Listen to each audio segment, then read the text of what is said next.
जय माता दी दोस्तों, आपको चैत्र नवरात्रि प्रारंभ की बहुत बहुत शुभकामनाएं। चैत्र नवरात्रि नवरात्रि हिंदू धर्म का एक प्रमुख पर्व है जिसे साल भर में 4 बार मनाया जाता है। चैत्र, आषाढ़, अश्विन और पौष नवरात्रि। इनमें से चैत्र और अश्विन नवरात्रि को सबसे अधिक महत्व दिया जाता है। चैत्र नवरात्रि विशेष रूप से शुभ मानी जा रही है क्योंकि इस दौरान देवी दुर्गा की कृपा प्राप्त करने का अद्भुत संयोग बन रहा है। इस वीडियो में हम जानेंगे चैत्र नवरात्रि कब शुरू है और कब समाप्त है, कलश स्थापना का शुभ मुहूर्त क्या है, अष्टमी और नवमी तिथि कब पड़ेगी, इस बार नवरात्रि 8 दिनों की होगी या 9 दिनों की, पूजा विधि और व्रत नियम क्या है। तो चलिए वीडियो शुरू करते हैं। चैत्र नवरात्रि का प्रारंभ 30 मार्च 2025 यानी रविवार से होगा और इसका समापन 6 अप्रैल 2025 यानी रविवार को होगा। इस वर्ष नवरात्रि 8 दिनों की होगी क्योंकि पंचमी तिथि का क्षय होने के कारण एक दिन कम हो गया है। अब हम जानेंगे कलश स्थापना का शुभ मुहूर्त।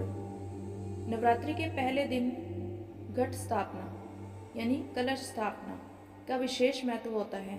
सही समय पर कलश स्थापना करने से देवी दुर्गा की कृपा प्राप्त होती है। कलश स्थापना का शुभ मुहूर्त 30 मार्च को रविवार को प्रातः 6:13 से 10:22 तक रहेगा। अभिजीत मुहूर्त दोपहर 12:01 से 12:50 तक रहेगा। यदि आप इस दौरान कलश स्थापना करते हैं तो यह अत्यंत शुभ रहेगा। अष्टमी और नवमी तिथि। अष्टमी तिथि यानी महाअष्टमी 5 अप्रैल यानी शनिवार को होगी। नवमी तिथि यानी महानवमी 6 अप्रैल यानी रविवार को रहेगी। कन्या पूजन। कुछ लोग अष्टमी यानी 5 अप्रैल को कन्या पूजन करते हैं जबकि कुछ लोग नवमी यानी 6 अप्रैल को करेंगे। आप अपनी परंपरा और सुविधा के अनुसार कन्या पूजन कर सकते हैं। इस वर्ष चैत्र नवरात्रि 8 दिनों की होगी क्योंकि पंचमी तिथि का क्षय हो रहा है। इसका मतलब यह है कि इस बार 9 नहीं बल्कि 8 दिन की ही माता की आराधना होगी। धार्मिक दृष्टिकोण से क्या प्रभाव पड़ेगा? कई लोग सोचते हैं कि अगर हम नवरात्रि 9 दिन की न होकर 8 दिन की हो जाए तो क्या यह अशुभ होता है? इसका कोई नकारात्मक प्रभाव नहीं पड़ता। देवी की कृपा वही रहती है और भक्तों को पूर्ण लाभ मिलता है। नवरात्रि पूजा विधि। अब हम विधि पढ़ेंगे। अगर आप नवरात्रि का व्रत या पूजन करना चाहते हैं तो आपको सही विधि का पालन करना चाहिए। घट स्थापना यानी कलश स्थापना विधि। साफ स्थान पर मिट्टी का एक पात्र रखें और उसमें जौ के बीज डालें। इस पात्र के ऊपर जल से भरा एक कलश रखें। कलश पर आम के पत्ते रखें और उसके ऊपर नारियल रखें। कलश पर लाल रंग का धागा बांधें और उस पर सात्विक बनाएं। इसके बाद देवी दुर्गा की मूर्ति या चित्र स्थापित करें।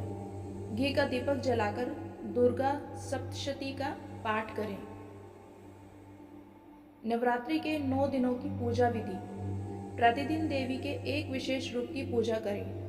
पहले दिन शैलपुत्री माता, दूसरे दिन ब्रह्मचारिणी माता, तीसरे दिन चंद्रघंटा माता, चौथा दिन कुष्मांडा माता, पांचवा दिन स्कंद माता, छठा दिन कात्यायनी माता, सातवां दिन कालरात्रि माता, आठवां दिन महागौरी माता, नौवां दिन सिद्धिदात्री माता। प्रत्येक दिन दुर्गा चालीसा और सप्तशती का पाठ करें। नवरात्रि के दौरान केवल सात्विक भोजन करें। घर में शांति बनाए रखें और नकारात्मक विचारों से दूर रहें।